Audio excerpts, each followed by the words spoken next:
더 뉴스 2부 시작하겠습니다. 먼저 주요 뉴스부터 전해드립니다. 수행비서에 성폭력을 가한 혐의를 받는 안희정 전 충남지사에 대한 2심 재판이 오후 2시 반부터 열리고 있습니다. 지난해 8월 1심에서는 위력을 행사했다고 볼 증거가 부족하다는 이유로 무죄가 선고됐습니다. 2심 선고는 곧 내려질 것으로 보입니다. 설 연휴를 앞두고 서울역에는 귀성 행렬이 이어지고 있습니다. 하행선 열차표는 대부분 매진됐고 일부 입석표만 남아 있습니다. 인천국제공항 역시 해외로 떠나는 여행객 등으로 이미 붐비기 시작했습니다. 김경수 경남도지사의 1심 판결을 놓고 자유한국당은 여당이 조직적으로 2심 뒤집기를 시도하고 있다며 공세를 이어갔습니다. 더불어민주당은 한국당이 대선 불복을 언급하고 현직 대통령 수사를 촉구한 건 용납할 수 없다고 맞받았습니다.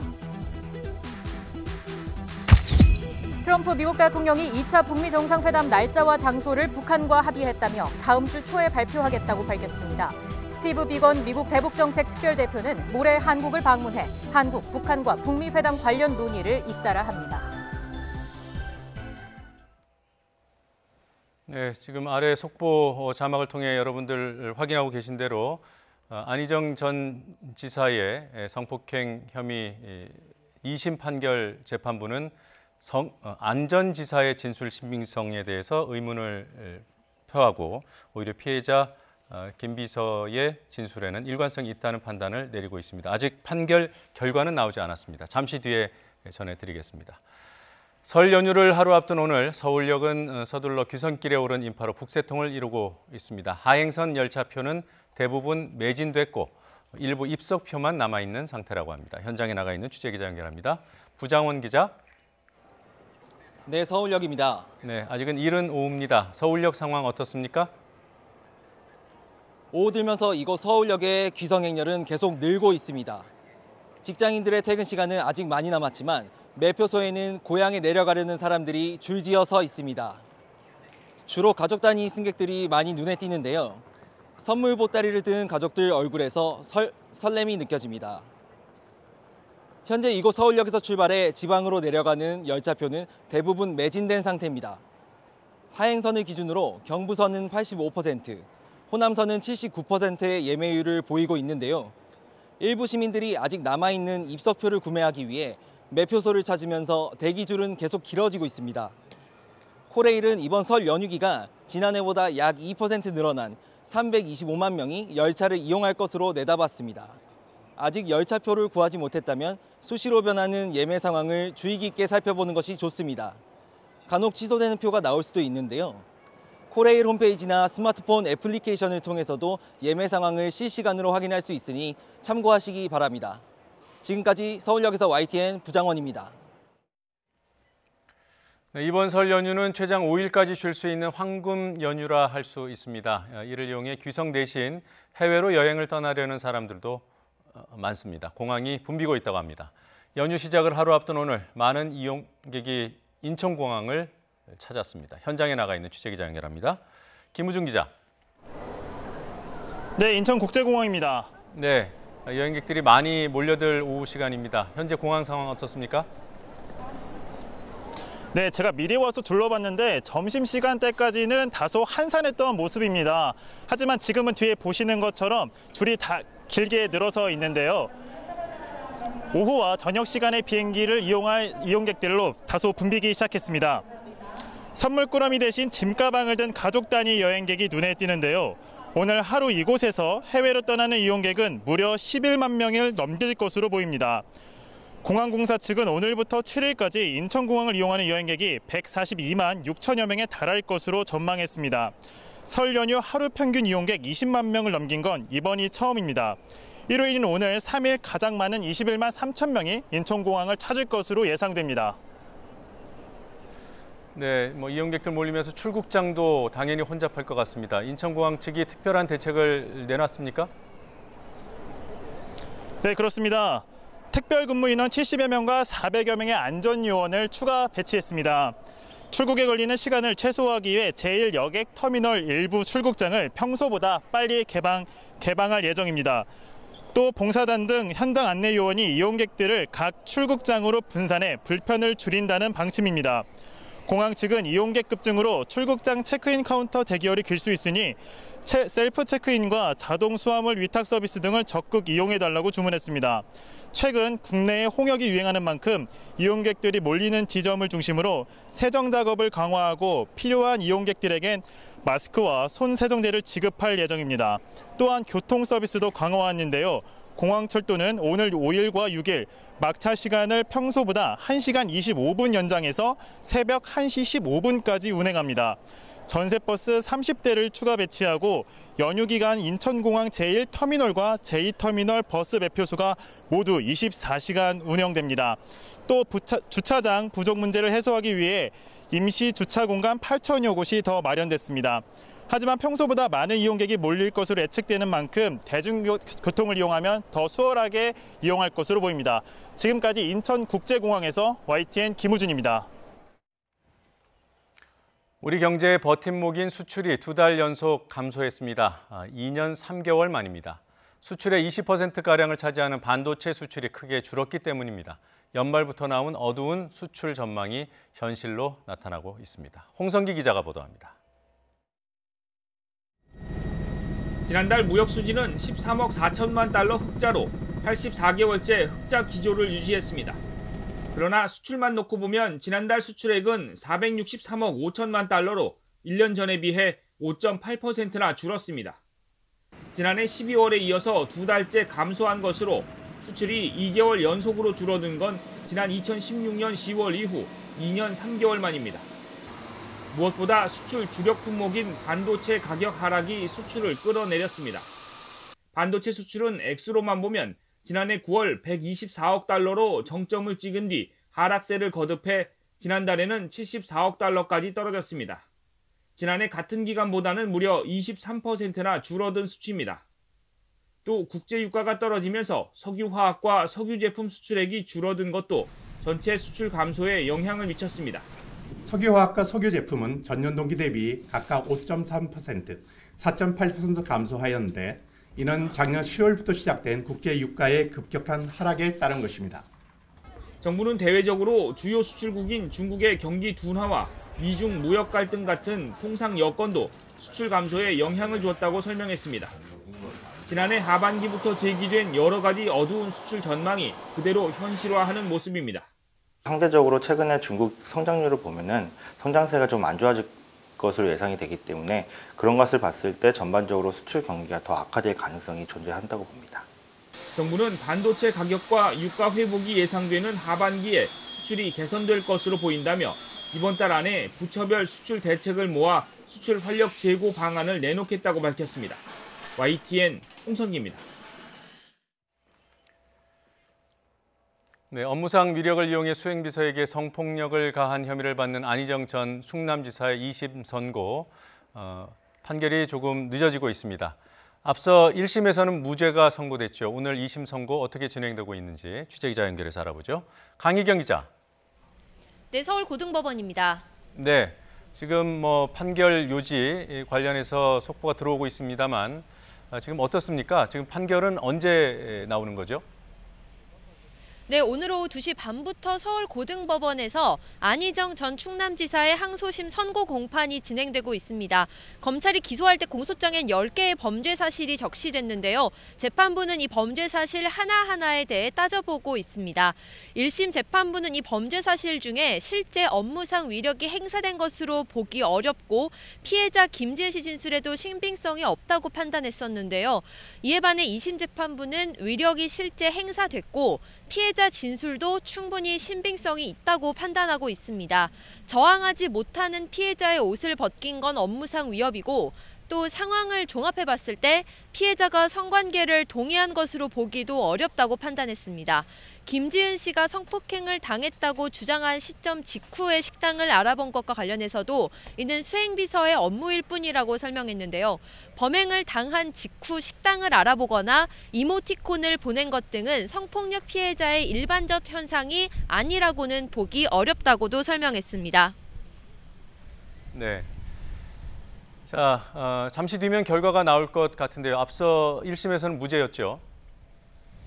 네, 그렇습니다. 앞서 서울 서부지법은 1심에서 무죄 선고를 내렸는데요. 1심에서 무죄 선고가 나온 지 5개월 만에 오늘 2심 선고가 나옵니다. 선고에 앞서 모습을 드러낸 안 전 지사는 아무런 말도 없이 법정으로 들어갔습니다. 앞서 안 전 지사는 업무상 위력을 이용해 수행비서인 김지은 씨에게 성폭력을 가한 혐의로 지난해 4월 재판에 넘겨졌습니다. 이어 지난해 8월 무죄가 선고됐고 검찰이 불복해 항소를 제기하면서 2심 절차가 진행돼 왔습니다. 검찰은 지난 9일 열린 결심 공판에서 이 사건의 본질은 권력형 성범죄라며 1심과 같이 징역 4년을 구형했습니다.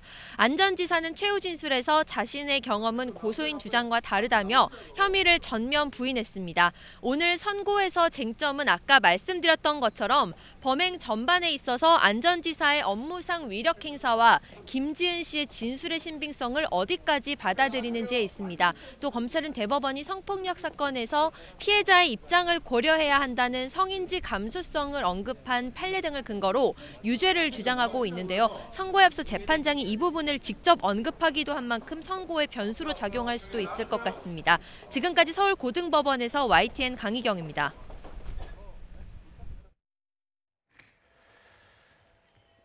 네, 안희정 전 충남도지사의 2심 판결이 조금 늦어지고 있습니다만 재판부의 판결 요지는 속속 확인이 되고 있습니다.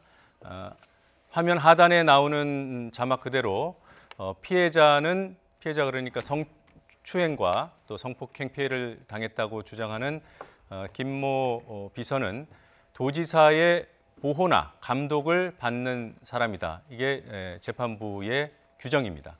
그리고 그가 전임 수행비서에게 성추행 사실을 호소한 적이 있었음도 재판부가 인정했습니다. 그리고 앞서 전해드렸다시피 러시아 요트 강제추행, 그러니까 강제수행 사건과 관련해서 첫 번째 사례와 관련해서는 재판부가 피해자의 진술 신빙성을 인정했다고 합니다.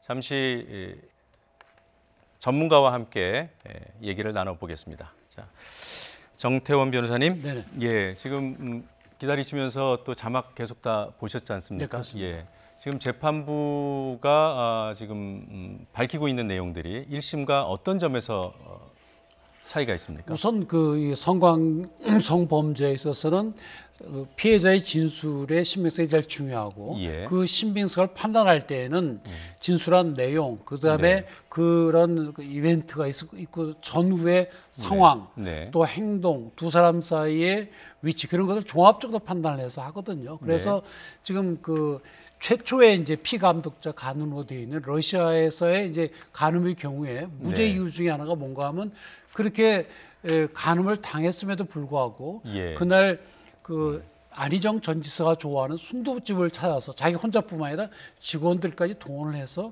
네. 순두부집을 찾았다. 예. 또 그날 그 다른 직원들은 발레 공연 보러 갔는데 이 김지은 씨는 안 전 지사와 함께 와인바에 같이 동행을 했다. 예. 이런 걸로 볼 때 이것이 강제로 됐다고 인정하기 좀 어렵지 않겠냐 이렇게 이제 보았는데 예, 1심에서 그랬죠. 그렇습니다. 네. 근데 항소심에서는 순두부집을 찾은 것은 비서의 업무의 일환이다. 이렇게 본다고 한다면 네.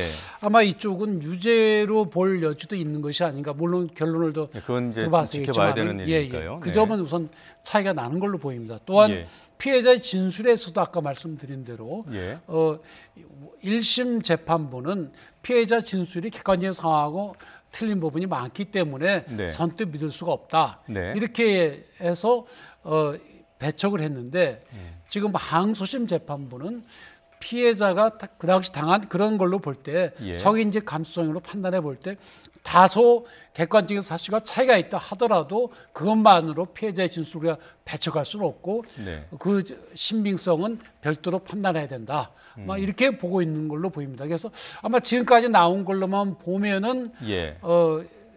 안 전 지사에게 유죄가 그 인정될 여지도 있는 것으로 보입니다만은 예. 다른 또 범죄 성립 요건들도 같이 봐야 되기 때문에 최종적인 건 조금 더 들어봐야 될 걸로 알고 있습니다. 예. 진술의 신빙성 그리고 상황에 대한 재판부의 판단 이외에 이제 가장 중요한 게 위력이라고 말씀하셨는데 그렇습니다. 그 부분에 대한 지금 재판부의 판단은 나온 게 없나요, 아직?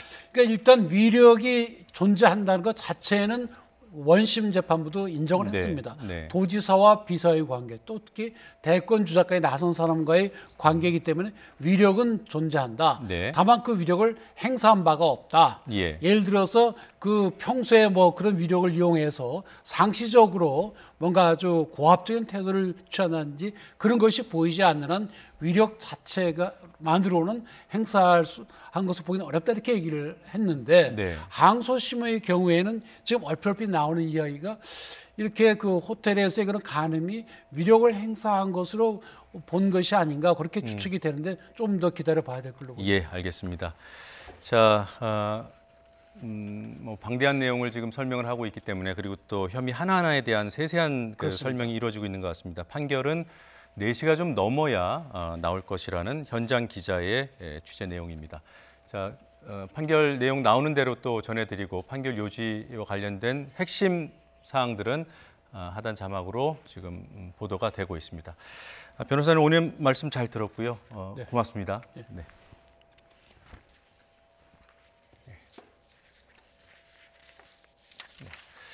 자, 경남도지사 김경수 경남도지사 1심 판결을 놓고 정치권 후폭풍 가라앉을 기미가 보이지 않고 있습니다. 국회로 가보겠습니다. 조은지 기자. 네, 국회입니다. 네, 자 오늘 여야 입장 어떤 공세를 주고받았습니까? 네, 오늘도 가시도친 공세가 이어졌습니다. 먼저 더불어민주당 판결 이후 적폐 세력의 보복 판결이라며 사법부를 비판했죠. 이제 그 화살을 한국당으로 돌렸습니다. 민주당 이해찬 대표는 탄핵당한 사람들의 세력이 감히 촛불혁명으로 당선된 대통령에 대해 대선 불복을 얘기할 수 있느냐며 경로했습니다. 이 대표는 수장이 된 뒤 한 번도 한국당에 싫은 말을 안 했지만 현직 대통령의 수사로 연결짓는 건 결코 용납할 수 없고 대단히 유감스럽다고 경고했습니다. 홍영표 원내대표도 이번 정부는 촛불혁명으로 탄생했다며 김 지사 재판과 연결해 대선을 부정하는 건 국민에 대한 배신이라고 비판했습니다. 여러분의 당대표였던 사람이 탄핵을 당했습니다. 탄핵당한 사람들의 세력들이 감히 촛불혁명으로 당선된 대통령을 대선 불복으로 대한단 말입니까? 정당 정치는 그렇게 하는 게 아닙니다. 네, 자유한국당 어제 청와대 앞으로 달려간 데 이어 오늘은 민주당과 김명수 대법원장을 정조준하며 전선을 넓혔습니다. 나경원 원내대표는 민주당이 조직적으로 2심 뒤집기를 시도하고 있다며 삼권 분립의 헌법 질서를 파괴하는 행태는 재판 불복을 넘어선 헌법 불복 행태라고 비판했습니다. 이번 드루킹 여론 조작의 최대 수혜자가 문재인 대통령이라면서도 역풍을 고려한 듯 대선 불복이 아닌 진실 규명을 위해 싸우는 거라고 선을 그었습니다. 민주당이 삼권 분립의 헌법 질서를 파괴하고 자유민주주의를 근간을 흔드는 그런 행태다. 재판 불복을 넘어선 헌법 불복입니다. 2심 뒤집기를 위해서 온통 사법부를 압박하고 네, 바른미래당도 지난 대선에서 여론 조작에 직접적인 피해를 입었다며 우리나라 헌정 질서를 바닥부터 위협하는 사건이라고 강조했습니다.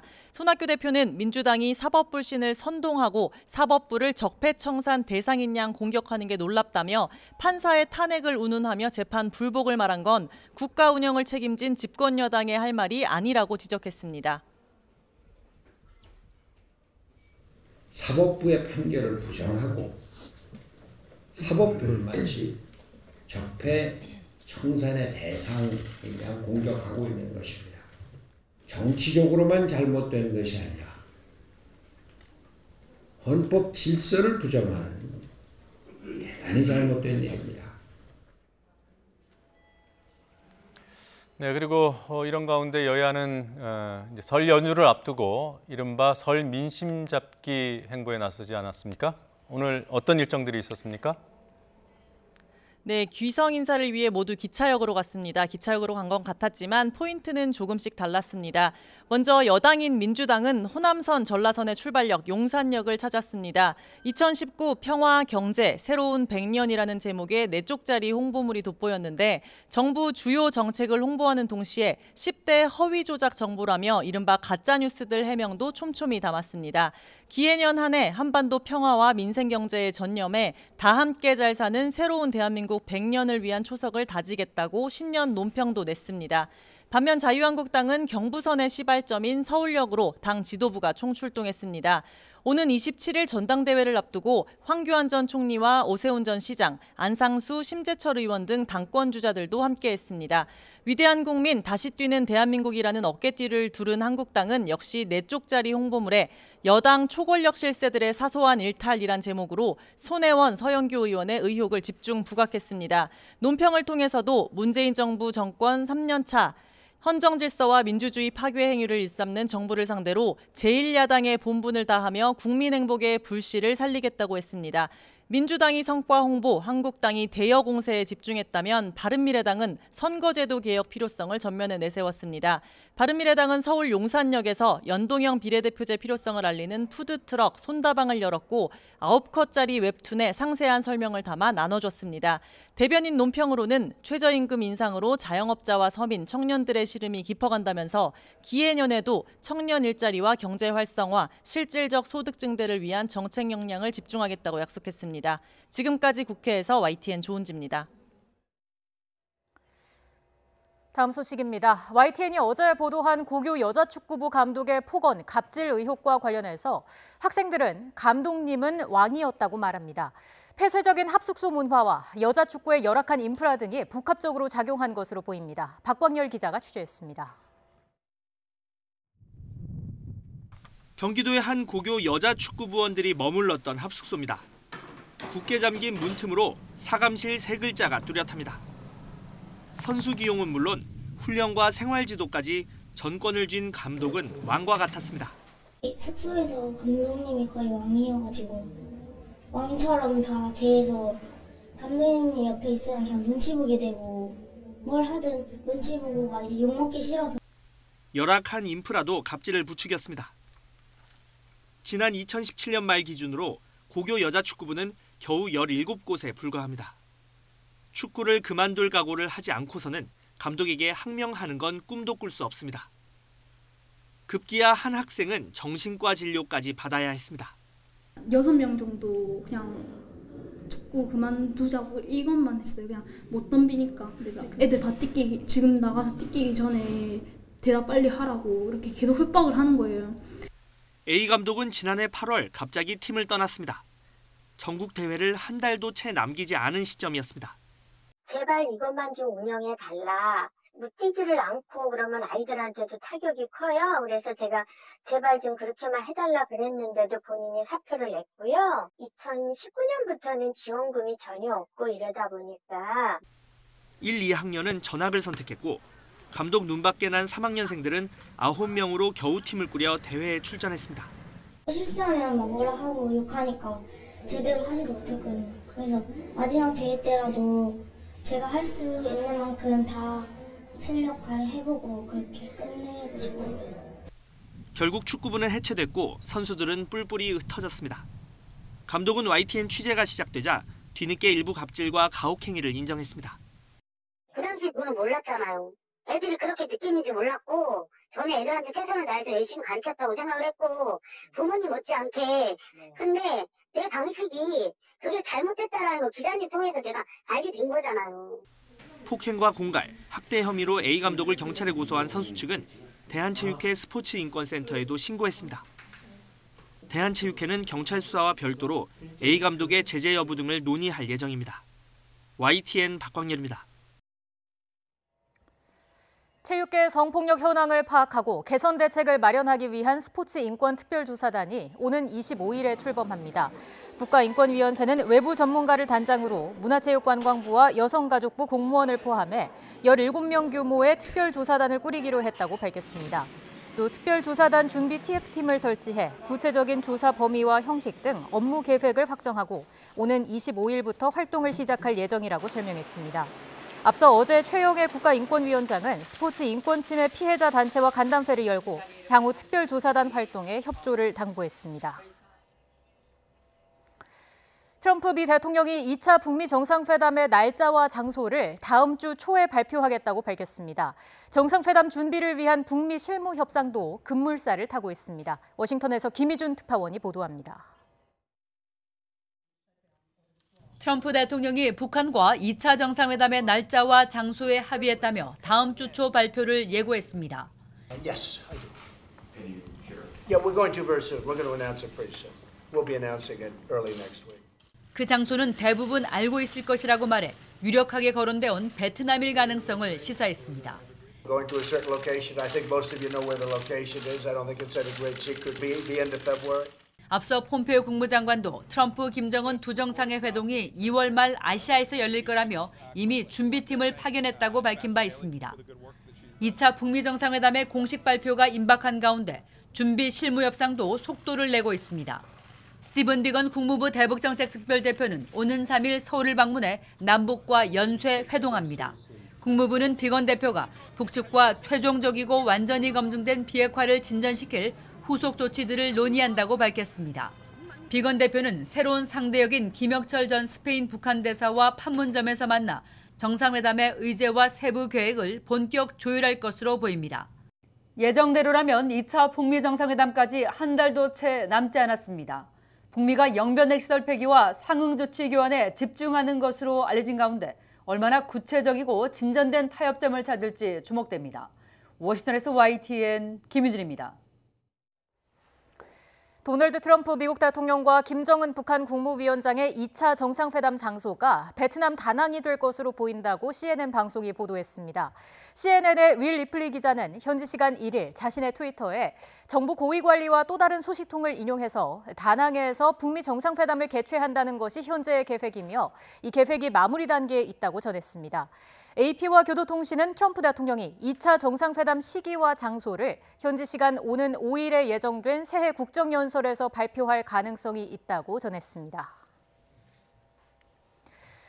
도널드 트럼프 미국 대통령이 한국 전쟁을 끝낼 준비가 돼 있으며 미국은 북한을 침공할 의사가 없고 김정은 정권의 전복을 추구하지 않는다고 스티븐 비건 미국 국무부 대북정책 특별대표가 밝혔습니다. 미국 측 북미 협상 실무대표인 비건 특별대표는 미 스탠퍼드대 강연에서 나는 트럼프 대통령은 전임자들이 만든 전제에 구속받지 않는다고 분명히 말할 수 있다면서 트럼프 대통령은 한국 전쟁을 끝낼 준비가 돼 있다고 말했습니다. 비건 특별대표는 이어 한국 전쟁은 끝났다면서 우리는 북한을 침공하지 않을 것이고 북한 정권의 전복을 추구하지 않는다고 강조했습니다. 일본 여당인 자민당에서 국방분야위원장을 맡고 있는 4선의 국회의원이 한일 간 레이더 갈등과 관련해 한국은 도둑이라는 망언을 퍼부었습니다. 김원배 기자가 보도합니다. 일본 여당인 자민당의 국방분야위원장을 맡고 있는 야마모토 도모히로 국방부회장이 어제 자민당 본부에서 열린 국방부회와 안보조사회의 합동회의에 참석해 우리나라에 대해 망언을 퍼부었습니다. 교도통신 등에 따르면 야마모토 국방부회장은 레이더 갈등과 관련해 한국은 일본의 불상을 훔쳐서 돌려주지 않았다며 거짓말쟁이는 도둑의 시작이 아니라 도둑이 단지 거짓말을 하고 있을 뿐이라고 망언을 했습니다. 우리 정부가 원래 도둑이라는 의미의 폭언입니다. 야마모토 의원은 또 우리 정부의 대응에 대해 스스로 깎아내릴 뿐이라며 더는 거짓말을 하지 않는 쪽이 좋을 것이라는 말도 쏟아냈습니다. 야마모토 국방부회장은 지난 17일 열린 자민당의 긴급 당 국방부회와 안보조사회 합동회의에서도 한국은 거짓말에 거짓말을 되풀이하고 있다고 주장했습니다. 야마모토 국방부회장은 중의원 4선 의원으로 방위 부대신과 내각부 부대신 등을 거쳤습니다. YTN 김원배입니다. 징용 배상 판결과 초계기 위협 비행 공방 등으로 한일 갈등이 첨예한 가운데 양국 외교부 국장급 간부가 도쿄에서 만났습니다. 외교부는 김용길 동북아 국장이 주일 지역 공관장 회의 참석을 위해 일본을 방문한 계기에 가나스기 겐지 일본 외무성 아시아 대양주 국장과 어제 도쿄에서 한일 국장급 협의를 가졌다고 밝혔습니다. 그러면서 이번 협의에서 양측은 강제징용 대법원 판결 문제, 일 초계기 관련 문제 등 양국 간 현안을 포함한 상호 관심사에 대해 의견 교환을 했다고 전했습니다. 미국과 중국이 무역 전쟁을 끝내기 위해 고위급 회담을 하고 있는 가운데 트럼프 대통령과 시진핑 주석이 조만간 정상회담을 통해 문제 해결을 시도할 가능성이 커졌습니다. 김기봉 기자입니다. 로버트 라이트하이저 미 무역대표부 대표와 류허 중국 부총리의 고위급 협상 이틀째, 트럼프 대통령은 중국과의 빅딜을 언급했습니다. 부분 합의가 아닌 모든 분야를 총괄하는 큰 틀의 합의를 할 것이라며 이를 위해 잠깐 연기도 할 수 있다고 말했습니다. We're going into everything. This isn't going to be a small deal with China. This is either going to be a very big deal or it's going to be a deal that we'll just postpone for a little while. 무엇을 연기한다는 건지 명백히 밝히진 않았지만 3월 1일로 돼 있는 관세 추가 인상 시한을 언급한 것으로도 해석됩니다. 아울러 이러한 큰 틀의 합의는 결국 시진핑 주석과의 정상회담을 통해 이루어질 수 있다고 말했습니다. I think that probably the final deal will be made, if it's made, will be made between myself and President Xi.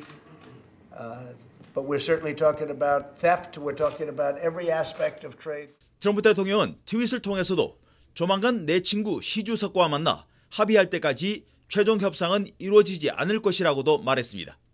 이와 관련 미중 정상회담이 이달 말 중국 하이난에서 이루어질 것이라는 미 언론 보도가 나왔습니다. 트럼프 대통령은 중국 측 대표인 유허 부총리와의 면담 자리에서 시 주석이 보낸 정상회담 제의 신설을 확인했습니다. 또 2월 중 중국에서 고위급 회담을 한 차례 더 하는 것에도 뜻이 모아졌습니다. I'm waiting for your delegation in Beijing next month. I hope we could make a deal. They'll be going, and we look forward to that. And then a little back and forth, and ultimately, I know that I'll be meeting with President Xi.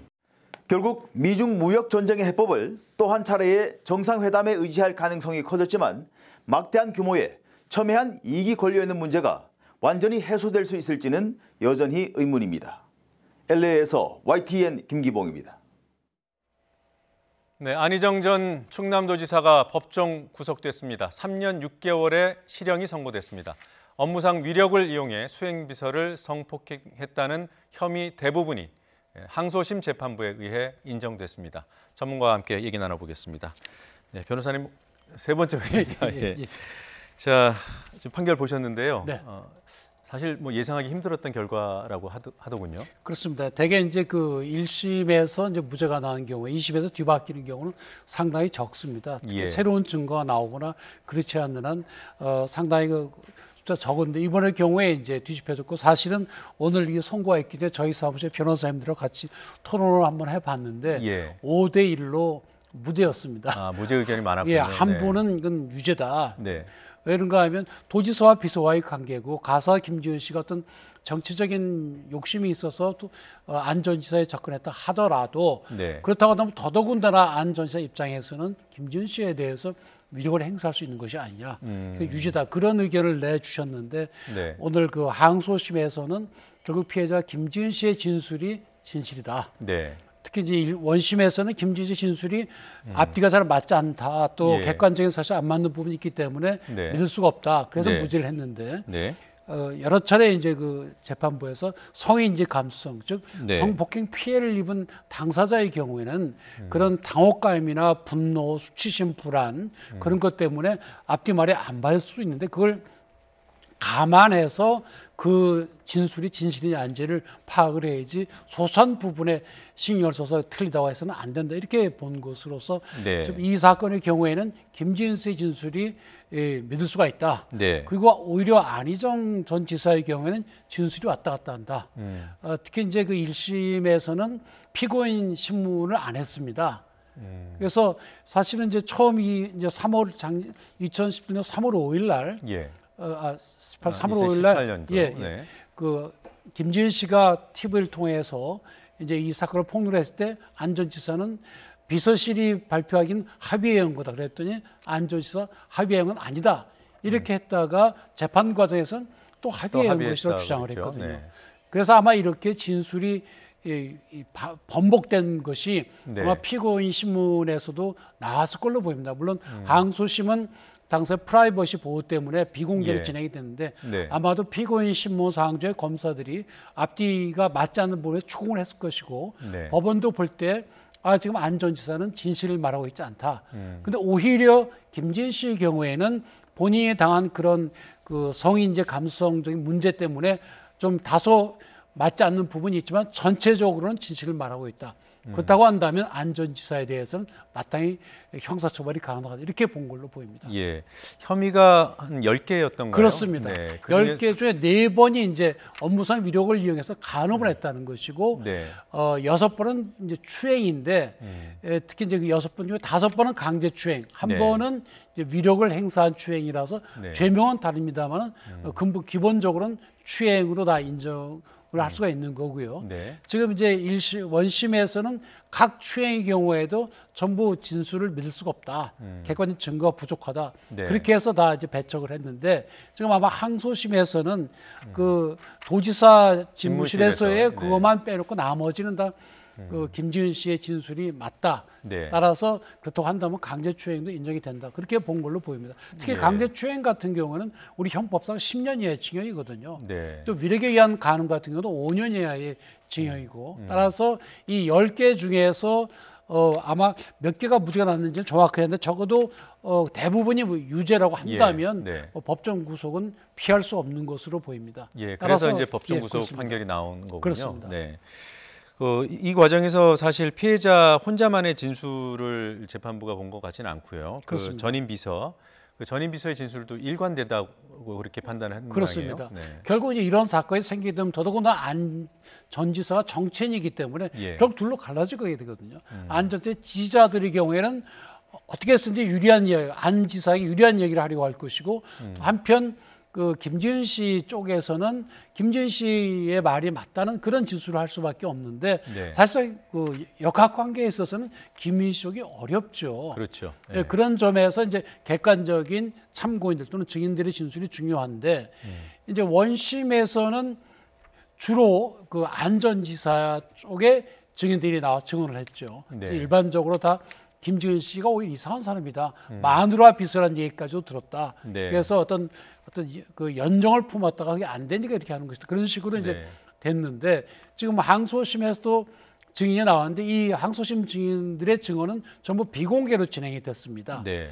따라서 이 항소심에서 증인들의 네. 증언에 비추어 보건대 김지은 씨의 진술은 진실이다. 이렇게 이제 판단한 것으로 보입니다. 예, 지금 말씀대로 뭐 안지사 쪽의 주장을 믿고 싶었던 사람들은 이제 피해자를 좀 공격하는 그렇습니다. 쪽에 가담을 한 거죠. 네네. 그래서 폭로 자체에 의도가 있다. 그렇습니다. 뭔가 안 되니까 했을 거다. 뭐 보복성이다 이런 얘기가 있었습니다만 그렇습니다. 재판부가 이 부분에 대해서 폭로 경위가 자연스럽다고 판단을 했어요. 그렇습니다. 사실 이제 마지막 간음이 그 2월 25일이거든요. 예. 그리고 폭로를 한 것이 3월 5일 날 이제 TV를 통해서 폭로를 했는데 네. 그 기간도 짧거니와 사실 그 김지은 씨 이걸 폭로를 해서 얻는 것은 별로 없습니다.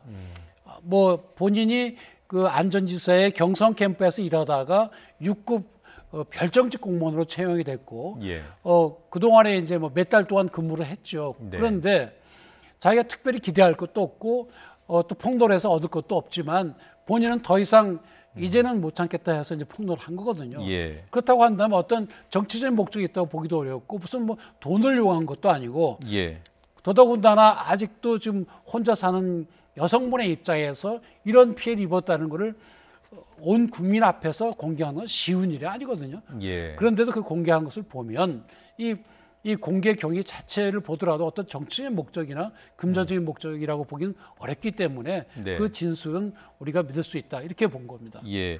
1심에서 1심 재판부가 인정했던 안 지사의 중요한 진술 중에 하나가 피해를 당했다고 주장하는 그날 바로 순두부집에 같이 갔다 뭐 이런 얘기를 했잖아요. 아까도 그렇습니다. 잠깐 말씀하셨습니다만 다시 한번 정리해 그게 주시죠. 이제 최초에 이제 추행이 시작된 건 2017년 7월 29일입니다. 네. 러시아에 같이 갔을 때 요트에 옆에 앉아서 뭐 허리에 손을 댄다든지 이렇게 했다는 거거든요. 네. 그런데 원심은 아니 그건 그 당시 다른 사람들 얘기 들어보면 그렇지 않다 해서 이제 무죄로 했는데 지금 이제 항소심에서 인정을 했고 네. 바로 그 다음 날입니다. 그 다음 날 2010년 7월 30일 날 러시아의 호텔에 이제 객실에서 네. 이제 그 안전지사 맥주를 가져와라. 그래서 그 김지현 씨가 맥주를 가져왔는데 거기서 이제 강제로 그런 관계가 이루어졌다 이런 얘기인데 원심 재판은 그런 그 위력에 의한 간음이 이루어졌다고 하는 피해자인데 어떻게 새벽에 안지사가 좋아하는 순두부집을 찾으러 다닐 수가 있느냐.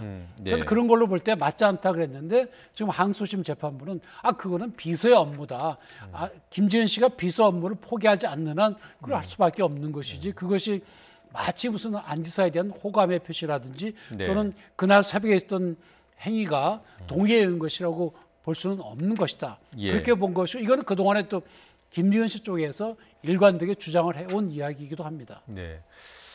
뭐 어느 쪽이든 간에요. 뭐 1, 2심이 워낙 판단이 달라지니까 좀 혼란스럽긴 합니다. 그렇습니다. 어떻게 뭐 재판부가 아무리 판사들이 달라도 동일한 사실관계와 진술을 놓고 판단을 하는데 한쪽은 무죄, 한쪽은 3년 6개월의 법정 구속.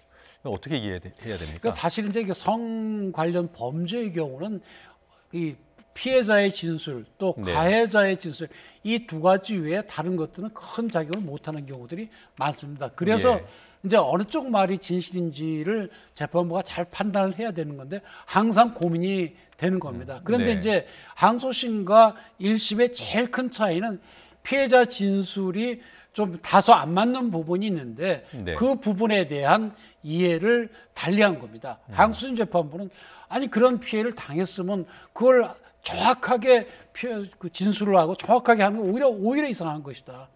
그런 점에서 감안하고 보면 김지현 씨가 거짓말할 동기도 없고 또 전체적인 그 정황은 맞기 때문에 오히려 전 지사는 계속 말이 바뀌지 않느냐. 그렇다고 한다면 김지현 씨 말이 맞는 것을 보아야 된다. 이렇게 본 것이고 원심은 이게 앞뒤가 자꾸 안 맞지 않느냐. 그런 점으로 보면은 이게 우리가 종래의 성폭력 관련 범죄에 있어서 보면 피해자들이 항상 이런 일이 있고 나면 뭐 어디에 신고를 한다든지 뭘 보여줘야 되잖아요. 소위 이제 피해자 다음이라는 얘기가 나왔죠. 그래서 스탠다드한 뭐가 있다는 그렇습니다. 거였죠. 그런 게 없으니까 이거는 좀 믿기 어렵다. 이렇게 본 것인데 항소심은 요즘 세태를 보아라. 그렇게 그러면 피해자가 당하면 꼭 그런 것을 보여줘야 되느냐. 그걸로 판단해서는 안 되는 것이다. 그 점에서 진일보한 판결이라고 볼 수도 있습니다. 그러니까 성인지 감수성 아까도 설명하신 그게 다시 한번 확인된 우리 법원의 중요한 판례로 기준으로 확인된 판결이다. 이런 이제 법적인 판단을 할 수 있겠네요. 그렇습니다. 일반 다른 사건에 있어서는 두 사람의 진술이 팽팽할 때 결국 판단하는 건 어느 쪽 말이 좀 더 구체적이고 어느 쪽이 일관되냐. 예를 들어서 경찰서, 검찰청, 법원 또는 항소심에 이르기까지 진술이 흔들리지 않고 계속 유지가 됐는지 아니면 그때마다 바뀌었는지를 보고 진술의 일관성이 있는 쪽이 진실이라고 봐왔거든요. 그런데 다만 성 관련 범죄에 있어서는 피해자들이 다소 어긋난다 하더라도 그거는 감안해서 신빙성을 우리가 부여해야 된다. 그런 입장인 겁니다. 그리고 가해자인 이제 권력을 가진 사람의 그 지위의 존재만으로도 위력이 되느냐, 아니면은 그 자신의 지위를 가지고 뭔가 협박을 하거나 그렇습니다. 뭐 이런 구체적인 행위가 있어야 되느냐, 이것도 법적으로도 중요한 판단이 되는 거죠. 예를 들어서 그런 지위에 있는 사람들이 그런 관계를 맺었다고 해서 다 위력에 의한 간음이나 그렇게 되는 건 아니거든요. 뭐 대통령과 비서 사이에 좀 심한 얘기지만 그런 관계를 맺었다 연인 관계도 있을 수도 있겠죠. 뭐 미국 같은 경우는 그렇습니다. 있었으니까. 그렇지만은 그런 위력이 있다는 것 자체가 상당히 범죄로 나갈 그 가능성이 높아진 것이고, 객관적으로 볼 때 뭐 구체적으로서 불이익을 얘기하지 않는다 하더라도 그것 자체로 위력으로 될 가능성이 충분히 있다. 이렇게 이제 본 거죠. 원심은 구체적으로 행사한 게 없지 않느냐 이렇게 봤지만 항소심은 그걸 구체적으로 뭐 불이익을 주겠다고 하지 않는다 하더라도 그걸 거부하게 되면 자기에게 불이익을 올 걸 뻔히 알기 때문에 그렇다고 한다면 사실상 위력을 행사한 걸로 보아야 한다. 이렇게 본 겁니다. 지금 이제 1심 무죄, 2심 법정 구속, 이제 3심은 남아 있습니다만 이 정도 사안이면은 어떡할까요? 그 당사자가 대법원까지 가겠다고 할까요? 당연히 안 전 지사 측에서는 상고를 할 것이고요. 네. 대법원은 이제 법리가 제대로 판단이 되는지 그걸 이제 중점적으로 봅니다. 그래서 네. 사실관계에 있어서는 원심의 그런 결정을 그대로 인정을 하고요. 다만 여기에 지금 아까 말씀드린 대로 그런 그 피해자 진술의 신빙성을 인정하는 데 있어서 예. 증거 법칙, 증거를 믿느냐 안 믿느냐 하는 거, 소위 증거 법칙이라고 하거든요. 네. 그 법칙에 있어서 성 관련 그런 피해자 진술을 신빙성을 주는 그런 법칙에 맞게 했느냐. 네. 또 안희정 전 지사의 말이 왔다 갔다 했는데 그런 점에서 진술의 신빙성이 없다고 본 그런 증거 취사 선택의 법칙이 맞느냐. 그 예. 부분을 중점적으로 볼 걸로 보입니다. 예. 자, 지금 시청자 여러분 들으신 대로 안희정 전 충남도지사 비서를 위력을 행사해서 성폭행했다는 혐의를 받아왔습니다만 1심에서는 무죄, 그러나 5개월 뒤에 열린 오늘 항소심 선고 공판에서 징역 3년 6개월 그리고 법정 구속 판결이 나왔습니다. 안희정 지사의 상고 여부는 아직 확인이 되지 않았고요. 할 말이 없다는 짧은 입장을 밝혔다고 합니다. 말씀드린 대로 위력에 의한 성폭력 그리고 강제추행이 재판부에 의해서 인정이 됐습니다. 1심에서는 위력 행사 여부를 위력이 행사되지 않았다고 판단을 했고 또 피해자 김 비서의 진술에 일관성이 없다는 판단을 내려서 무죄였지만 이번에는 정반대의 판단이 나왔다는 점을 전해드립니다. 네. 자, 우리 변호사님 말씀은 여기까지 듣겠습니다. 네. 오늘 너무 고맙습니다. 네.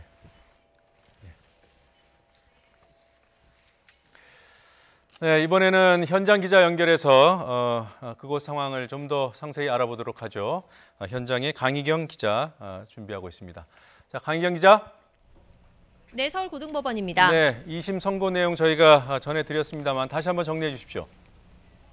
네, 오후 2시 반에 서울고등법원에서 안희정 전 충남지사에 대한 2심 선고 공판이 열렸습니다. 서울고등법원은 안 전 지사에게 징역 3년 6개월을 선고하고 법정 구속했습니다. 1심에서 무죄가 선고된 지 5개월여 만에 결과가 완전히 뒤바뀐 겁니다.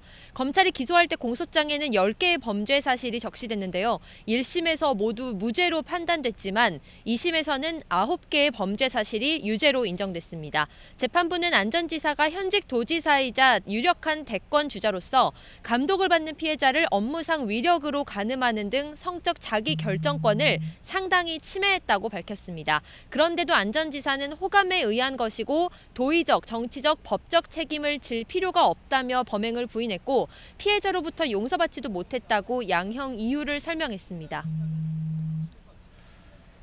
네, 1, 2심 판결이 극과 극입니다. 1심과 어떤 부분에서 판단이 달라진 겁니까?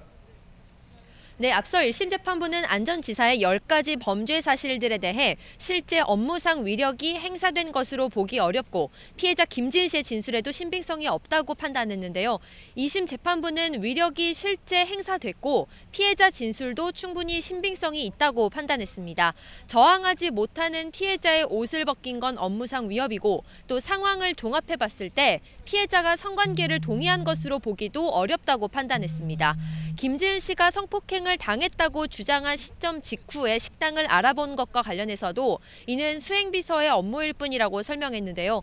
범행을 당한 직후 식당을 알아보거나 이모티콘을 보낸 것 등은 성폭력 피해자의 일반적 현상이 아니라고는 보기 어렵다고도 설명했습니다. 이렇듯 실제 위력이 행사됐고 피해자 진술에 신빙성이 있다는 판단으로 안 전 지사 측의 주장은 받아들여지지 않았고 결국 1심 무죄 판결이 뒤집혔습니다. 지금까지 서울고등법원에서 YTN 강희경입니다. 광주형 일자리 현실이 됐습니다. 어제 자동차 합작법인 설립을 위한 협약식으로 첫 단추를 끼웠지만 궁금증들이 많습니다. 하나씩 짚어보겠습니다. 지자체와 대기업의 협력으로 설립되는 신규 법인은 앞으로 1000cc 미만의 경차급 SUV를 생산하게 됩니다. 생산 목표는 매년 10만 대입니다. 다 팔릴까? 사업성에 대한 우려가 나옵니다. 국내 경차 시장이 내리막길을 걷고 있기 때문입니다. 전문가에게 흑자가 가능하겠냐고 물었습니다. 대부분 자동차 업계 전문가들은 좀 비관적으로 보는 것이죠. 물론 이제 SUV를 선호하는 것 때문에 경차 SUV라고 하지만 얼마나 시장이 있을까라는 게 하나 있고요. 또 하나는 이제 울산 농장에서도 지금 경차 SUV 비슷한 거를 생산할 계획이라고 이야기를 하고 있기 때문에 두 개의 차종이 경쟁을 할 만큼 충분한 시장이 있는가라는 문제가 있는 것이고요. 네, 시장성이 있을지 우려가 있다는 겁니다.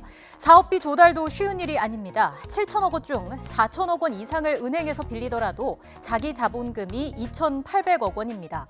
광주광역시와 현대차는 합쳐서 40%만 투자하고 나머지 1,680억 원은 새로운 투자자를 찾아야 합니다.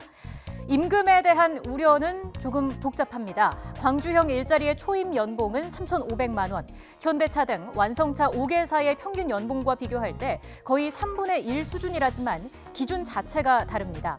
결국 출발은 비슷하지만 사측은 임금을 억제하게 되고 그 때문에 노사 갈등의 요소가 커질 수도 있습니다. 광주형 일자리의 임금 수준, 전문가의 이야기 이어서 들어보시죠. 비숙련 노동자 토봉이라는 의미가 되겠고 44시간 기준이거든요. 우리가 지금 법적으로 52시간을 한다면은 많은 경우에 이제 오버타임을 하게 되죠. 1.5배 더 주는 오버타임을 하면은 뭐 한 4천원 충분히 될 거라는 생각이 들어요. 네, 그럼에도 상대적으로 임금이 낮은 건 사실입니다. 상대적 저임금 어떻게 보전될까? 복지 혜택에서 답을 찾습니다. 광주시와 중앙정부가 공장 인근에 주택 1,100호를 짓고 직장 어린이집을 만들어 운영비를 지원하는 등 주거와 교육, 의료, 교통 등의 복지 혜택을 제공할 계획이라고 합니다. 합작 공장은 어디에 세워질까요? 광주시가 개발한 산업단지 안에 들어갑니다. 광주시는 연내에 광산구 빅그린 산업단지에 62만여 제곱미터 규모의 완성차 공장을 짓게 됩니다. 첫 시도인 만큼 광주형 일자리가 성공적으로 자리를 잡기 위해서는 넘어야 할 산이 많습니다.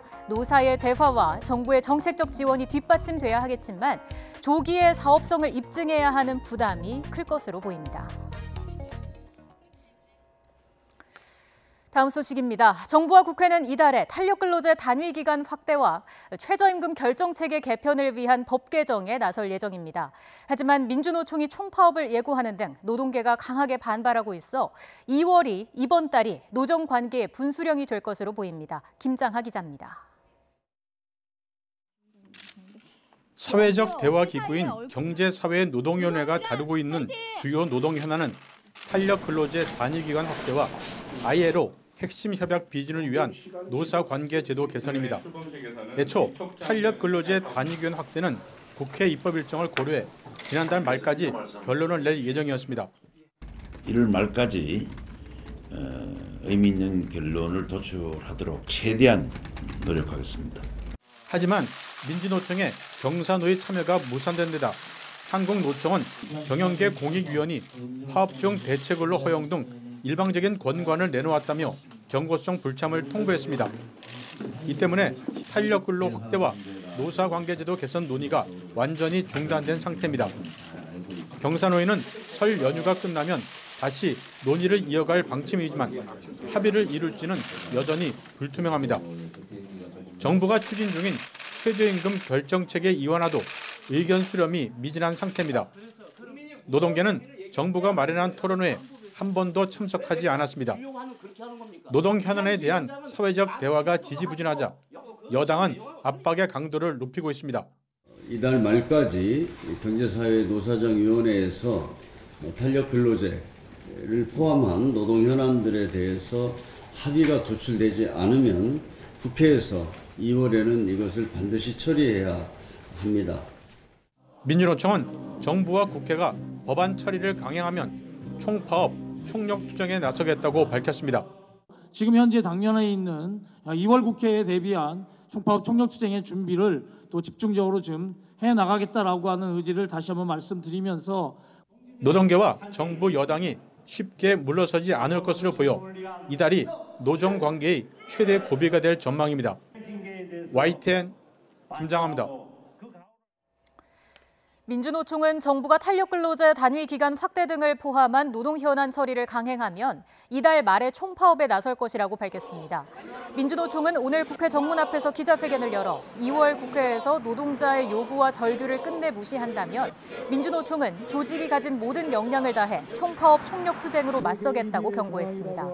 이를 위해 오는 11일부터 매일 출퇴근과 점심시간 사업장별로 선전전을 하고 더불어민주당 당사를 포함한 지역별 거점에서 농성도 벌이기로 했습니다. 민주노총은 지도부 농성과 결의대회에도 정부가 탄력근로제 확대 적용 등을 강행하면 이달 말 총파업에 돌입하기로 했습니다. 대학 강사의 신분 보장과 처우 개선을 규정한 강사법 시행령 개정안이 마련됐습니다. 임용 절차를 명문화하고 최소 강의 시간을 두는 등 강사들의 요구가 상당 부분 반영됐지만 대학 현장에서 제대로 지켜질지는 지켜봐야 할 것으로 보입니다. 홍선욱 기자가 보도합니다. 대학 강사들의 가장 큰 어려움은 임의 고용에 따른 신분 불안입니다. 그래서 시행령 개정안은 공개 임용을 원칙으로 하고 강사 임용 기간 만료, 재임용 조건 등 절차를 정관과 학칙에 규정하도록 했습니다. 또 소수 강사에게 강의를 몰아주는 것을 막기 위해 주당 6시간 강의를 원칙으로 하고 최대 9시간을 넘지 않도록 했습니다. 이와 함께 대학 측이 강사 대신에 겸임과 초빙 교원을 늘리는 이른바 풍선 효과를 막기 위한 규정도 마련됐습니다. 겸임 교원은 현장 실무 경험이 필요한 교과, 초빙 교원은 특수한 교과만 맞도록 기준을 강화한 겁니다. 개정안은 또 대학이 교원 확보율을 부풀리는 것을 막기 위해 강사는 교원 확보율 산정에서 제외하도록 했습니다. 논란이 됐던 방학 중 임금은 한 학기에 2주치를 지급하기로 했지만 시행령에 포함되지는 않았습니다.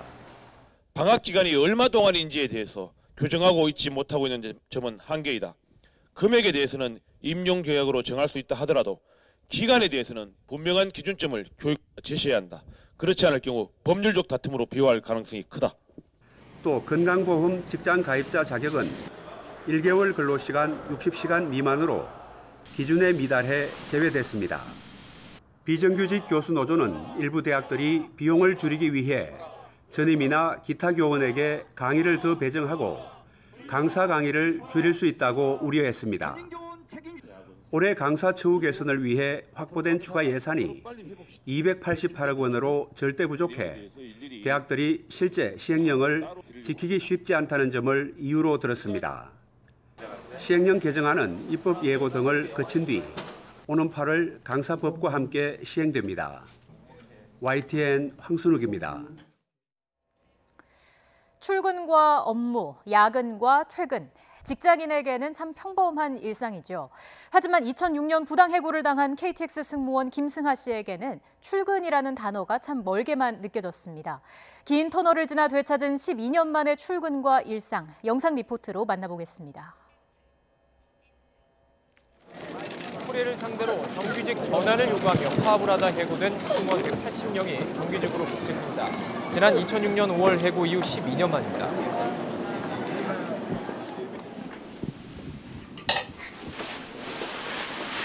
임명장 받았는데 그 종이 한 장이잖아요, 어찌 보면. 근데 그 종이 한 장 받겠다고 그 오랜 세월을 힘들게 고생했나라는 생각이 좀 들더라고요. 야, 드디어 받아냈다라는 그런 성취감 같은 것도 있었고, 첫 출근하는 날 좀 다들 긴장해서 막 30분 일찍 도착해서 내가 어떻게 처신해야 되는지 몰라서 좀 배회하고, 지금은 잘 적응하고 있고요. 남들보다 더 2-3배 더 일해서 우리가 정말 실력 있고 역량 있는 사람들이다라는 걸 보여주기 위해서 지금 현장에서 각자 열심히 노력하고 있습니다.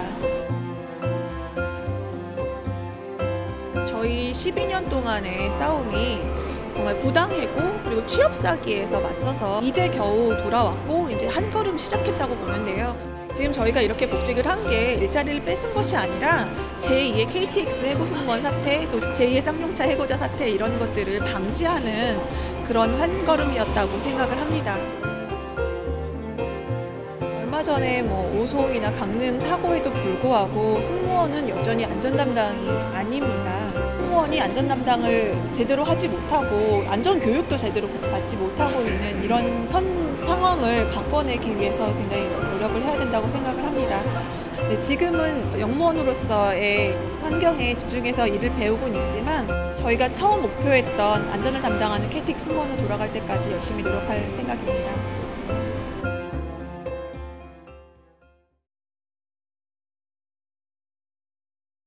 엄마, 이가탄. 친구야. 아버님, 이가탄. 많은 분들이 이가탄을 복용하고 계십니다. 잇몸병엔 이가탄. 효과도 만족도 역시 이가탄입니다. 아시죠? 이가탄. 새로 하신 트리바고 앱으로 원하는 호텔을 더 쉽게 찾아보세요. 원하시는 조건이 있으신가요? 지금 바로 확인하세요.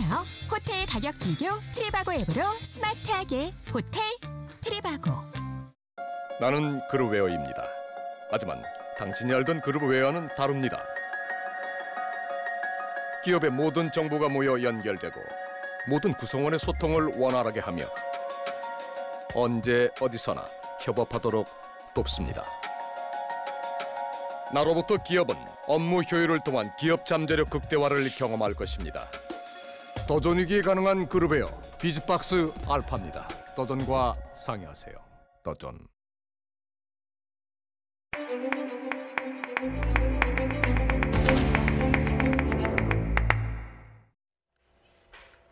우리 축구 대표팀은 아쉽게 8강에서 탈락했죠. 그러나 아시안컵은 아직 끝나지 않았습니다. 네, 우리 시각으로 오늘 밤 결승전이 열립니다. 카타르와 일본이 격돌합니다. 더 스포츠 김재형 기자와 함께하겠습니다. 안녕하세요. 어서 오십시오. 네. 끝났나 싶은 분들도 계실 거예요. 네, 그러실 겁니다. 네. 사실 뭐 우리 대표팀이 이제 탈락하면서 관심도가 정말 한 번에 확 꺾였죠. 하지만 네. 말씀하신 것처럼 이번 대회 이제 마지막 경기죠. 이제 결승전이 오늘 밤 11시 이제 우리 시각으로 열리는데요. 일본과 카타르가 결승에서 대결을 하고 일본은 통산 5번째 이제 우승에 도전을 하고 네. 카타르는 결승에 올라간 게 처음이기 때문에 우승을 한다면 카타르 축구 역사에 새로운 이정표가 세워진다. 이렇게 좀 정리할 수 있을 것 같고요.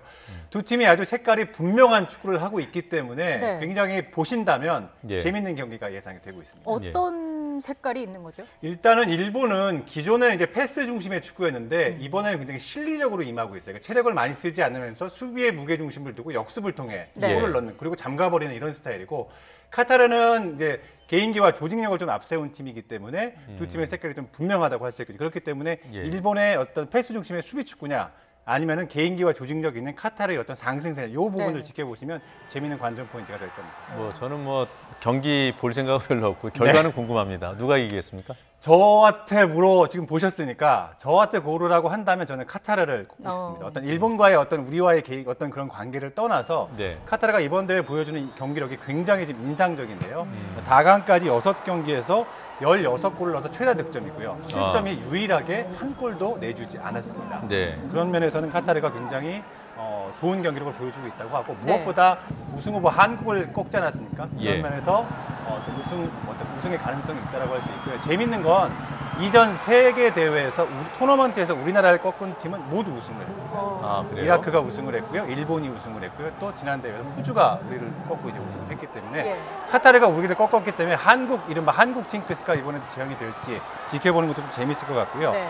일본은 이번 대회 좀 세대 교체를 진행을 했어요. 그래서 네. 저는 개인적으로 대회 앞두고 일본이 이번에 4강 정도 가면 잘 갈 거다라고 생각을 했는데 굉장히 경기를 거듭할수록 지금 경기력이 지금 좋아지고 있고 예. 아무래도 젊은 선수들 중심이다 보니까 어떤 분위기를 탔을 때 좀 전력 외적인 면에서 좀 상승하는 그런 부분도 조금은 있지 않았나 싶고요.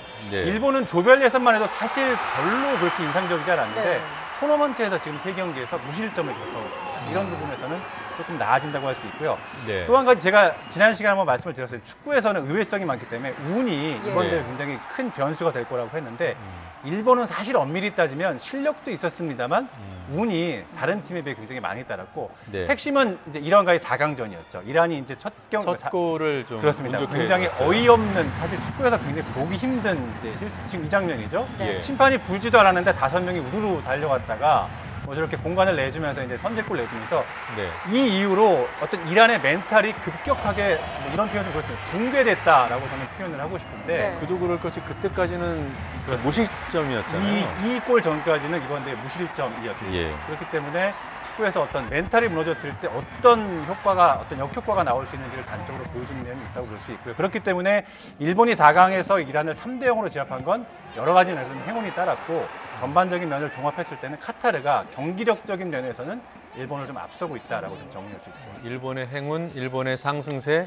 그것과 이제 안정적인 카타르의 전력의 그렇습니다. 대결. 네. 근데 단 하나 좀 또 하나 재미있는 것은 일본이 이번까지 이제 4번 우승을 했는데 네. 결승에 올라갔을 때 승률이 100%입니다. 결승에서 네. 한 번도 진 적이 없기 때문에 이 부분을 카타르가 깰 수 있을지를 좀 지켜보는 것도 재밌을 것 같습니다. 그 부분도 재미가 있을 것 같고요. 결과와 관련해서 좀 관심을 끌고 있는 예측 전개가 있다고요? 그렇습니다. 사실 대회 전에 이제 이 사비 선수라고 카타르 리그에서 뛰고 있고 바르셀로나의 전설적인 선수인데 네. 이 선수가 대회 전에 이제 아시안컵을 예상을 하면서 뭐 토너먼트부터 쭉 예상을 했어요. 사실 지금 나오는 화면을 보고 계시는데 저 예상을 보고 저는 사실 좀 비웃었어요. 카타르에서 뛰고 있다고 너무 카타르 편을 들어주는 거 아닌가. 왜냐하면 8강에서 한국과 카타르가 만나서 카타르가 이길 것이라고 예상을 했어요. 네. 저뿐만 아니라 많은 기자들이 좀 실소했을 텐데 근데 결과적으로 8강 진출팀 중에 베트남을 제외하고는 다 맞췄고요. 네. 한국이 진다는 거 맞췄고 더군다나 반대쪽 대진에서는 이란이 일본한테 진다는 것까지 맞췄습니다. 그래요? 사비의 예상은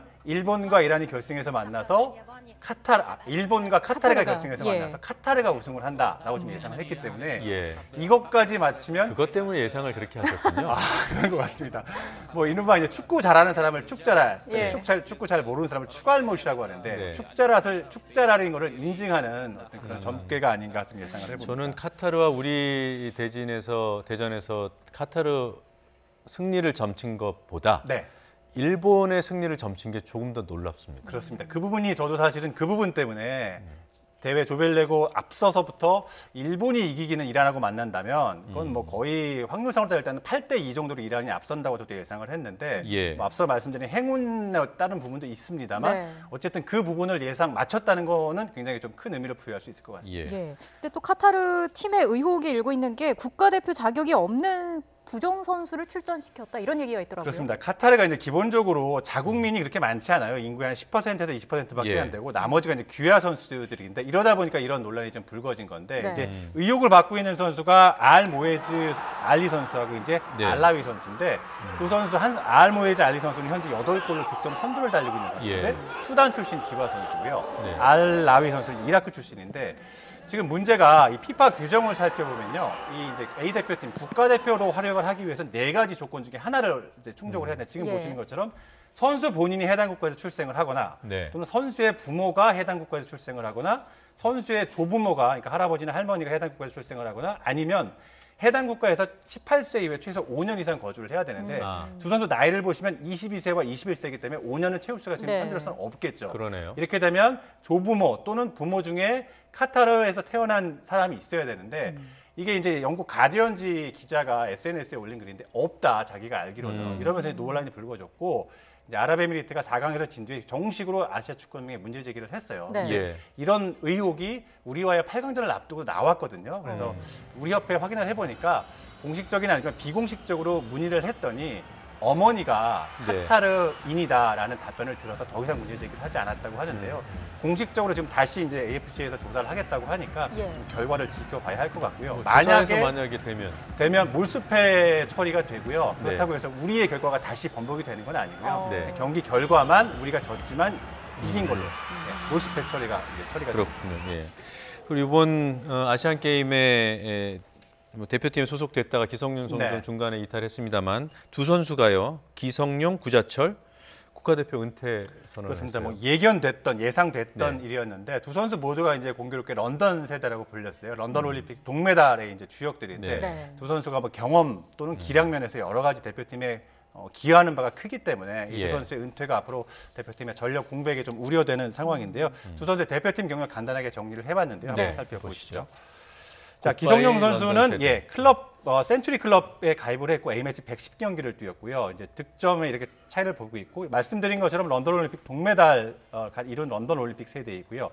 월드컵 출전만 놓고 보면 기성용 선수가 3회 했는데 2010년 우리 원정 대회 최고 성적인 16강 진출의 주역이었죠. 구자철 선수는 남아공 월드컵은 가지 못했고요. 이후 이제 브라질 월드컵하고 이번 러시아 월드컵까지 출전하면서 2회 경력이 있는데 사실 우리 유럽파 선수들이 박지성 선수도 마찬가지였는데요. 유럽과 한국을 오가면서 A매치를 출전하다 보니까 장거리 이동 아닙니까? 다른 유럽이나 남미 출신 선수들보다는 체력 부담이 클 수밖에 없고 장거리 이동 10시간 이상 비행을 하게 되면 아무래도 이제 기압차 때문에 무릎이나 이런 데 관절에 많은 무리가 따른다고 합니다. 그런 면에서 기성용 선수 현재 무릎이 안 좋고 구자철 선수 역시 무릎이 안 좋기 때문에 앞으로 우리가 A매치를 할 때는 글쎄 뭐 큰 틀에서 봤을 때는 유로파 선수들을 좀 이런 부분들을 감안해서 좀 A매치 때 무조건적으로 차출을 하는 것보다는 이런 부분은 어느 정도 좀 배려해 줄 수 있는 부분도 좀 고민을 할 필요가 있지 않나 생각을 해봅니다. 이 두 선수의 공백을 이제 메워야 하는 게 숙제로 남아 있는 거잖아요. 어떤 후보가 있을까요? 지금 뭐 가장 핫한 선수는 역시 이제 스페인 발렌시아에서 뛰고 있는 이강인 선수인데 우리 이제 예전 지상파 예능 프로그램 나라라 슈토리의 이제 주인공이기도 했죠. 그래서 많이 이제 기억들 하실 텐데 이 선수가 이번에 이제 1군 무대 승격을 했고 지금 뭐 상승세가 굉장히 놀랍습니다. 발렌시아에서 이제 바이아웃이라고요. 선수를 데려갈 때 기본적으로 내야 되는 최소 이적료가 1,100억 원 정도인데 참고로 말씀드리면 손흥민 선수가 2015년에 토트넘 갈 때 이적료가 380억이었고요. 지금 현재 이적료 가치가 한 1,000억 원에서 한 1,200억 원 정도 예상이 되고 있으니까 거의 지금 17살인데 27살인 손흥민 선수와 견주도 전혀 부족함이 없다. 시장가치로 봤을 때 이렇게 조금 할 수 있을 것 같고요. 뭐 기술력을 갖추고 있기 때문에 벤투 감독이 기본적으로 좋아하는 성향의 스타일이고 이선 공격 자원이라는 점에서 구자철 선수가 빠진 자리에도 충분히 갈 수 있다는 점에서 굉장히 좀 긍정적인 좀 평가를 하고 싶고 다만 아직 나이가 생일이 안 지나서 17세, 이제 만 나이로 18세인데 어린 나이가 조금 문제이긴 한데 전통적으로 봤을 때 손흥민 선수도 18살에 데뷔했고요. 프랑스의 음바페라든지 뭐 메시 이런 선수들 모두 18살에 국가대표 데뷔했기 때문에 뭐 빠르다고 할 수는 없지만 아직 이제 스페인 리그에서 적응을 하는 중이기 때문에 지금 내려오는 게 과연 선수의 미래를 위할 때 이제 좋은 일이냐라는 부분들은 좀 고민을 해봐야 될 것 같고요. 좀 그런 부분도 신중하게 고려를 해야겠네요. 맞습니다. 근데 조금 전 이적료 말씀하셨는데 이적료가 선수한테 가는 건 아니잖아요. 그렇습니다. 이제 야구와는 좀 다른 부분인데요. 이제 야구에서는 FA 계약을 하면 계약금이 있고 연봉이 있기 때문에 다 선수가 가져가는 거지만 축구의 이적료는 구단이 가져가는 거고요. 선수에게는 따로 돌아가지는 않습니다. 연봉이 선수에게 실제로 가는 금액입니다. 백승우 선수 같은 경우에는 어떤 선수인가요? 백승우 선수도 이제 이승우 선수와 함께 바르셀로나 유스 출신부터 이제 이름을 알렸던 선수이죠. 20세 이하 대회에서도 굉장히 좋은 활약을 펼쳤고 바르셀로나에서는 이제 주전으로 올라서지 못하면서 이적을 결심해서 이적을 하고 지금 올 시즌 1군 무대에 굉장히 꾸준하게 출전을 하면서 중앙 미드필더이거든요. 지로나 그렇습니다. 지로나에 있고 지금 기성용 선수가 빠진 자리에 딱 맞는 어떻게 보면 뭐 아주 비슷한 스타일이라고 할 수 없겠습니다만 중앙 미드필더이기 때문에 대표팀에 합류한다면 기성용 선수의 공백을 메울 수 있는 후보 자원이라고 평가할 수 있습니다. 나이대는 어떻게 됩니까? 이승호 선수는 20대 초반이고요. 그다음에 지금 이강인 선수 말씀드린 것처럼 생일이 안 지난 17살입니다. 그러니까 백승호 선수는 20대 초반. 22살인가 아마 한 살입니다. 자, 그리고 이제 쇼트트랙 얘기를 좀 해보죠. 아픔이 컸을 심석희 선수. 경기에 출전을 해요. 네, 그렇습니다. 이제 설 연휴에 경기에 출전을 하는데요. 현재 이제 지난 주말에 출국을 해서 독일 드레스덴에서 머물고 있고요. 월드컵 5차 대회가 열리는데 이제 소위 말하는 폭력 또 성폭력 사태 이후 첫 지금 국제 대회 출전이라 조금 관심이 되고요. 1월 30일이 생일이었다고 해요. 생일을 맞아서 이제 팬들이 직접 보내준 선물도 받고 그걸 이제 팬들이 트위터에 SNS에 올리면서 여러 가지 좀 알려지기도 했는데요. 내일 1,500m에 출전을 하고요. 모레 500m에 출전을 합니다. 빙판 위에서 다시 심석희 선수가 우승을 되찾을 수 있기를 같이 한번 응원해 보겠습니다. 지금 사진은 출국 당시 그렇습니다. 사진이네요. 저 지금 목에 두르고 있는 녹색 머플러가 대통령 부인 김정숙 여사가 이제 위로 편지와 함께 건네는 선물이고요. 심석희 선수가 가장 좋아하는 색깔이라고 합니다. 심석희 선수한테 가장 큰 위로는 아무래도 빙판 위에서 찾지 않을까 싶어요. 맞습니다. 좋은 경기 기대하고 또 좋은 결과까지도 기대해 보겠습니다. 오늘 얘기는 여기까지 듣겠습니다. 고맙습니다.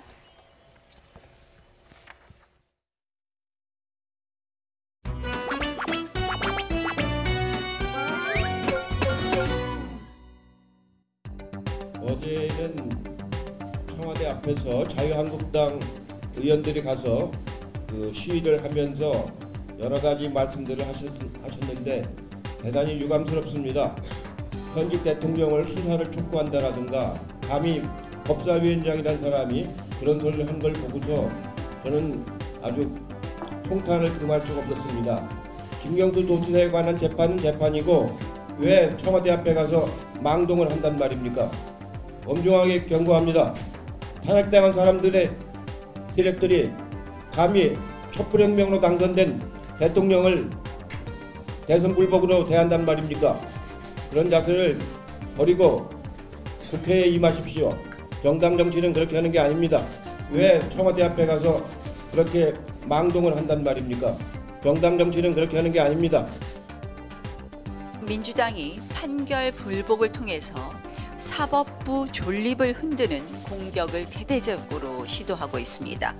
그럼에도 온몸으로 법관의 독립을 지키겠다 하고 취임 시에 말씀하신 김명수 대법원장의 목소리가 들리지 않고 있습니다. 지금이야말로 대법원장이 목숨을 걸고 사법부의 독립을 지킬 때입니다. 사법부의 권위와 독립을 정권의 발밑에 바치고자 한다면 바로 탄핵해야 될 대상은 대법원장이라는 것을 명심해야 할 것입니다. 지금이야말로 대법원장이 목숨을 걸고 사법부의 독립을 지킬 때입니다. 이 연동형 비례대표제 잘 만들어서 국민들 원하는 국회의원들이 우리 목소리를 대변해주게 된다면 많은 사회적 약자들 목소리도 국회 안에서 제대로 울릴 수 있게 됩니다. 지금 현행 대통령제 하에서 거대 양당이 집권당 쓰러뜨리려고 5년 내내 골몰하고 대결적이고 소모적인 국회도 바꿀 수가 있습니다. 정의당이 추진하고 있는 선거제도 개혁에 더 많이 응원해 주시고 기득권 양당 체제를 뛰어넘어서 국민들 대변하는 국회를 만들 수 있도록 도와주십시오. 정의당이 추진하고 있는 선거제도 개혁에 더 많이 응원해 주시고 도와주십시오.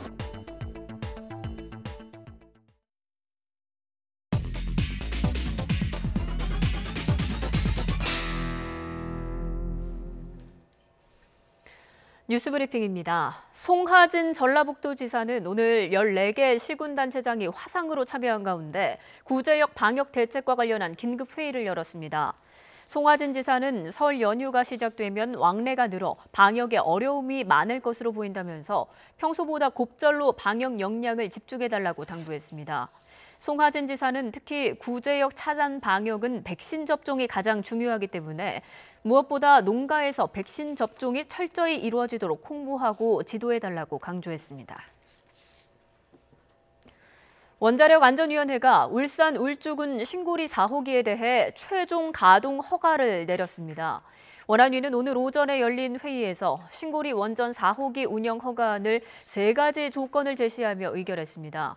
이에 따라 운영을 담당한 한국수력원자력은 2개 이상의 기기의 오작동이 생길 때를 대비한 위험도 분석 보고서를 6월까지 제출해야 합니다. 또 가압기 안전 방출 밸브의 누설 저감 조치를 완료하고 최종 안전성 분석 보고서 내용 일부를 최신 기준으로 변경해야 합니다. 이번 설 귀성길에는 전국에 비나 눈이 내릴 것으로 보입니다. 설날에는 아침에 반짝 추위가 찾아오고 오후부터는 중국발 스모그도 유입될 전망입니다. 정혜용 기자의 보도입니다. 설 귀성길, 비나 눈이 예상되는 날은 연휴 둘째 날인 일요일입니다. 설 연휴 첫째 날인 토요일에는 대체로 맑고 온화한 날씨가 이어지다가 둘째 날인 일요일 새벽부터 비구름이 영향을 줄 전망입니다. 일요일 새벽에 서해안부터 비나 눈이 내리기 시작해 오전에는 전국으로 확대될 것으로 보입니다. 낮 동안 대부분 비로 내리겠지만 기온이 낮은 경기 북부와 강원도는 비보다 눈이 내릴 가능성이 큽니다. 일요일 내리는 비와 눈은 밤까지 이어지겠고 해상에는 파도가 높게 일 것으로 보여 귀성객들의 주의가 필요합니다. 이후에는 대체로 맑은 날씨가 예상됩니다. 다만 설 당일에는 서울 아침 기온이 영하 5도까지 떨어지고 찬바람이 강하게 불면서 반짝 추위가 찾아올 것으로 보입니다. 특히 강원도와 경기 북부, 산간 지역은 영하 10도 안팎까지 기온이 떨어질 것으로 보여 성묘길에 따뜻한 옷차림이 필요합니다. 설날 오후부터는 추위가 누그러들겠지만 대신 불청객 미세먼지가 바깥 활동을 힘들게 하겠습니다. 대기 정체에 중국발 스모그가 더해질 것으로 보이기 때문인데 짙은 미세먼지가 연휴 마지막 날인 수요일까지 이어질 가능성이 큽니다. YTN 정혜윤입니다. 쌍용 자동차 파업 사태 이후 최근 복직한 노동자 임금 등에 설정된 가압류가 사라집니다. 법무부는 쌍용차 파업 손해배상 소송 피고 가운데 최근 복직된 26명의 노동자에 대해 국가가 설정한 임금과 퇴직금 채권 가압류를 해제하기로 했습니다. 법무부는 가압류가 노동자들에게 가혹하고 갈등으로 인한 사회적 비용도 증대시켜 적절하지 않다고 판단했다고 밝혔습니다. 또 쌍용차 노동자들이 최근 사회적 합의를 통해 복직한 점도 가압류 해제 결정에 영향을 줬습니다. 제주 영리병원을 반대하는 시민단체가 원희룡 제주지사를 직무유기 혐의로 검찰에 고발했습니다. 영리병원 철회를 주장하는 범국민운동본부와 제주도민운동본부는 원 지사가 사업계획서를 제대로 검토하지 않는 등 영리병원 허가 과정을 소홀히 해 직무를 제대로 수행하지 않았다고 주장했습니다. 원 지사가 재판을 받게 되면 직무유기 등 불법 행위에 대해 처벌을 받도록 최선을 다하겠다고도 덧붙였습니다. 보령 해양경찰서는 항구에 보관하던 고무보트를 훔친 혐의로 40대 김모 씨를 불구속 입건했습니다. 김 씨는 지난해 11월 충남 서천군 홍원항 부두에 쇠사슬로 고정해 놓은 고무보트를 화물차를 이용해서 훔친 혐의를 받고 있습니다. 해경은 CCTV 분석 등을 통해 범행 차량을 특정했고 2달여 만에 김 씨를 검거했습니다. 해경 조사에서 김 씨는 바다 낚시를 하기 위해서 보트를 훔쳤다고 말한 것으로 전해졌습니다. 장애로 손을 쓸 수 없는 사람들이 원하는 대로 물건을 잡을 수 있게 도와주는 웨어러블 로봇이 개발됐습니다. 단순한 동작뿐만 아니라 사용자가 어떤 행동을 하려는지 미리 파악해서 자연스러운 움직임이 가능하도록 했습니다. YTN 사이언스 이동은 기자가 보도합니다. 18년 전 사고로 목신경을 다친 정광훈 씨. 팔다리에 장애를 입어 손을 마음대로 쓸 수 없습니다. 그런데 장갑 형태의 기기를 착용하자 앞에 있는 커피컵을 들어 올리더니 자연스럽게 입으로 가져가 마시기까지 합니다. 컵이나 아니면 매끄러운 무언가를 잡거나 또는 무거운 무언가를 잡기가 거의 불가능해요. 손가락에 걸어서 또는 두 손으로 억지로 힘들게 그것도 무겁지 않은 그런 것들만 겨우 움직일 수 있는 그런 수준인데. 정 씨가 착용한 장갑은 국내 연구진이 개발한 웨어러블 로봇입니다. 단순히 동작을 도와주는 것뿐 아니라 사용자의 의도를 미리 파악해 원하는 대로 움직일 수 있습니다. 먼저 머리에 착용한 카메라가 사용자의 행동을 촬영해 컴퓨터로 보냅니다. 그러면 딥러닝 기술로 이 행동을 분석한 뒤 로봇에 명령을 내려 움직이도록 하는 원리입니다. 둘 사이의 그 어떤 상관관계 정보를 그 학습을 통해서 모델이 획득합니다. 가령 손이 물체에 가까이 접근해 가면서 속도가 준다든가 하면 이게 물체를 잡으러 가는 거구나 하는 식의 그런 판단을 내릴 수 있는 겁니다. 기존 웨어러블 로봇과 달리 버튼을 누르거나 직접 명령을 내리지 않아도 자연스럽게 사용자의 다음 행동을 예측할 수 있습니다. 또 하나의 모터로 다양한 형태의 물체를 잡을 수 있도록 장갑의 기술적 유연성도 높였습니다.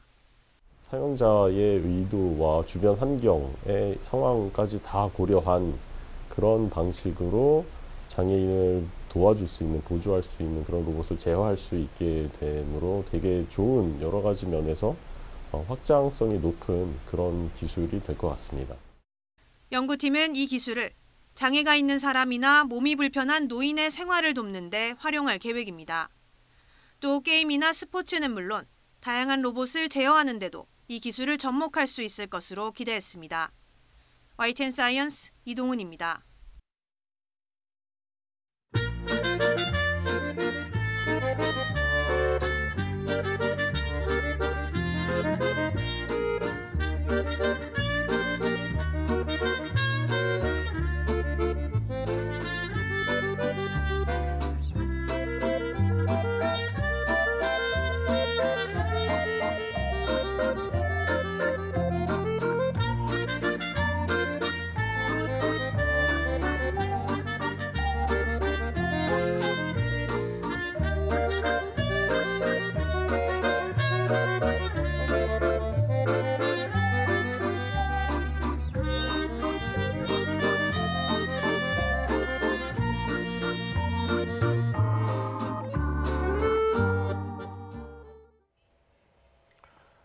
서쪽 지역 중심으로 미세먼지가 찾아온다고 합니다. 그리고 설 연휴 둘째 날, 하필 이동이 많은 날 전국에 비나 눈이 내린다는 예보가 나와 있습니다. 날씨 알아봅니다. 권혜인 캐스터. 네, 기상센터입니다. 네, 퇴근길에는 다시 미세먼지가 짙어진다고요? 네, 오늘 낮에는 미세먼지 걱정 없이 바깥 활동하기 무난했는데요. 퇴근길에는 다시 미세먼지에 대비하셔야겠습니다. 국외 미세먼지가 유입되면서 서쪽 지역을 중심으로 미세먼지 농도가 점차 짙어지겠습니다. 수도권과 충청, 호남 지역에 계신 분들은 퇴근길 황사용 마스크 챙기셔야겠습니다. 오늘 서쪽 지역을 시작으로 내일은 전국 대부분 지역의 미세먼지 농도가 나쁨 수준까지 오르겠습니다. 설 연휴 첫날인 내일도 심한 추위는 없겠습니다. 내일 서울의 아침 기온은 영하 2도로 오늘보다 5도나 높겠고요. 낮 기온은 7도까지 오르면서 오늘보다 4도나 높아서 비교적 온화하겠습니다. 다만 하늘 표정은 오늘보다 좋지 못하겠습니다. 낮부터 구름의 양이 늘기 시작해서 밤에는 대체로 흐리겠습니다. 내일 아침 기온은 오늘보다 4에서 5도가량 높겠습니다. 서울 아침 기온 영하 2도, 광주 영하 4도, 울릉도 3도, 금강산 영하 1도로 예상되고요. 낮 기온은 오늘보다 4에서 5도가량 높겠습니다. 서울 낮 기온 7도, 광주와 대구 10도, 금강산 8도, 평양도 7도로 예상됩니다. 내일은 하늘이 흐리기만 하지만 설 연휴 둘째 날인 일요일에는 전국에 비나 눈이 내리겠고요. 설 당일인 화요일에는 아침에는 반짝 추위가, 오후부터는 미세먼지가 찾아올 전망입니다. 지금까지 기상센터였습니다. 이제 곧 설입니다. 평안하고 건강한 설 맞으시기 바랍니다. 네, 오늘 더 뉴스는 여기서 마치겠습니다. 설 연휴 끝나고 뵙겠습니다. 고맙습니다.